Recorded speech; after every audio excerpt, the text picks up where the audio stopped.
টাঙ্গাইলের মির্জাপুরে চলন্ত বাসে ডাকাতি ও 2 নারীকে যৌন হয়রানির ঘটনায় 3 দিন পর মামলা হলো। বৃহস্পতিবার রাতে ওমর আলী নামে এক যাত্রী অজ্ঞাতদের আসামি করে মির্জাপুর থানায় মামলাটি করেন।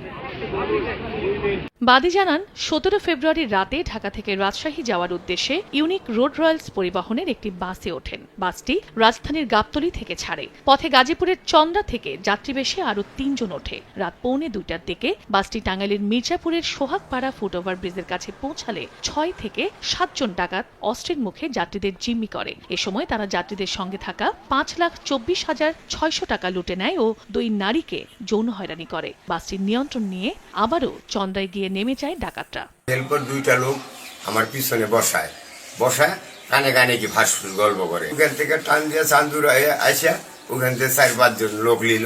ডাকাতি শুরু হয়ে গেছে।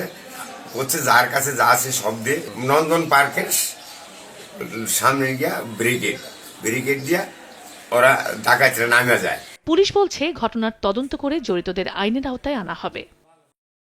শ্লীলতাহানির ঘটনাটাই এটা ওই যখন একটা মেয়েকে চাষ করা হয়েছে বা ইয়ে করা হয়েছে, চিৎকার চেঁচামেচি করছে, ধর্ষণ যে হয়েছে এটা তো দেখে নাই এবং যাত্রীরাও বলছে যে মিথ্যা কথা বলবো না, যে ধর্ষণ যেটা ওইটা ঘটে নাই। গতকালকে রাতে মামলা হয়েছে। আমাদের অনেকগুলো টিম মাঠে কাজ করতেছে।